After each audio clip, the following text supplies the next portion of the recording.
আজকে তো জামাই শাশুড়ির মন জয় করে ছাড়মু। ক্যাটরিনা কাইফ সাইজা রান্না করে যাবো আর ঐশ্বরিয়া সাইজা বাড়ামো। আজকে কিন্তু ডিম দিয়া আর আম দিয়া রান্নমু আর জামাই শ্বশুরি তো পাগল হয়ে যাবো আমার রান্না খায়া। So guys let's go to my blog.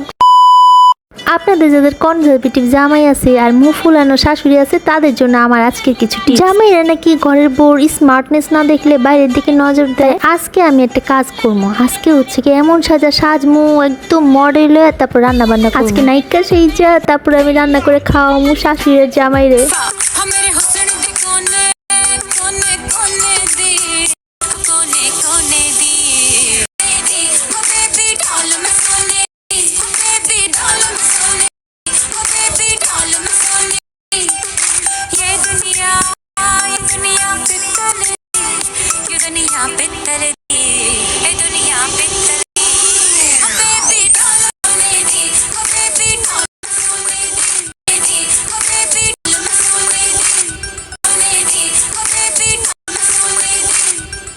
সাজুগুজু করা শেষ, এখন আমার রান্না বান্না করার পালা। গাইস আমাকে কেমন লাগতেছে অবশ্যই কমেন্টস করে জানাবো। হ্যাঁ তোমাদের জামাইয়ের যদি শাড়ি পছন্দ করে তাহলে তোমরা শাড়ি পরতে পারো, কিন্তু কারো কারো জামাই টপস পছন্দ করে, সো টপসের উপরে তোমরা এইভাবে করে সাজুগুজু করতে পারো। করে সানগ্লাসটা অবশ্যই পরে নেবা যাতে করে চোখে প্রোটেকশন হয় আর তোমাকে যেন সুপার স্মার্ট লাগে। গাইস আমি তো সেই লজ্জায় মরে যাচ্ছিলাম, এইভাবে করে যদি আমার জামাই দেখতো তাহলে তো সে সেন্সলেসই হয়ে যাইতো।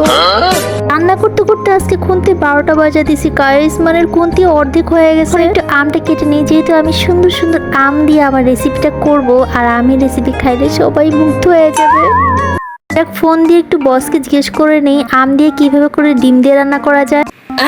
গুগলকে বললাম গুগল বলো তো আম দিয়ে কিভাবে ডিম দিয়ে রান্না করা যায়। তারপর গুগল আমার যা বললো সেটা তোমাদেরকে একটু পরেই বলি। চলো গাইস এখন রান্না করতে যাওয়া যায়। আমি ফুলটা রাখছিলাম একটু সামনে, কেমনে যেন পিছিয়ে চলে গেছে। সেই ভিডিও করার সময় সব গাইস আমি এখন সাজুগুজু করে রান্না করতে চলে গেছি আর আমার এই সুন্দর সুন্দর হাত দিয়ে মানে চুরি পড়া হাত দিয়ে আমি এখন আলুগুলোকে ভেজে নিচ্ছি। আদা রসুন বাটা, মরিচ, জিরা, ধইনা সবকিছু দিয়ে কষিয়ে নিব। আজকে তরকারিতে আমি মরণ ঝাল দিব গাইস, যাতে ঝাল খেয়ে কান্না করতে করতে আরেকদিন আমাকে কখনোই রান্না করতে না হয়। গাইস কি ভাল লাগতেছে, শাশুড়ি যখন আমার রান্না খাবে তখন আমার চুম্মা দিবে আর আমার জামাই সে তো আমার প্রশংসা করতে করতে অস্থির হয়ে যাবে, কারণ আমি আজকে সুন্দর করে সাজুগুজু করে রান্না করছি। আচ্ছা বলো তো আমাকে ক্যাটরিনা কাইফ লাগতেছে না? তোমরা মিথ্যা বলবো না বুঝছো। এরা খালি চায় মাইয়েরা খালি সাজুগুজু কইরা সুন্দর হয়ে রানী হয়ে থাকুক, কিন্তু বাসায় যে কাজকর্ম থাকে এরা আর বুঝতে পারছে না। তবে একটা কথা কি, মাইয়েরাও কিন্তু জামাইদেরকে ফিটফাট দেখতে অনেক বেশি পছন্দ করে, কিন্তু সেটা জামাইরা আর বুঝে না। এগুলো বইলে আর লাভ নেই, কারণ জামাইকে বোঝানোর কোনো ক্ষমতা আল্লাহ তাআলা আমাদেরকে দেয় নাই। আমটা আমি এখনই দিয়ে দিয়েছিলাম, কিন্তু ভাবলাম যে না না এটা দেওয়া যাবে না, আম দিলে সেই রান্না আর খাওয়া যাবে না। গাইস দেখো আমার রান্নাটা কত সুন্দর কালারফুল হয়েছে, সাথে কিন্তু আমি একটু পানি দিয়ে ভালো মতো কষিয়ে নিয়েছি। টমেটো অবশ্যই দিবা যাতে করে অনেক বেশি সুন্দর কালারিং হয়। আর ডিমটা যেন ভালো মতো মশলা ঢুকে, এর জন্য ডিমটাকে আমি মাঝখান দিয়ে একটু ফেলে দিয়েছিলাম আর এখন আমি ডিমগুলোকে দিয়ে দিয়েছি।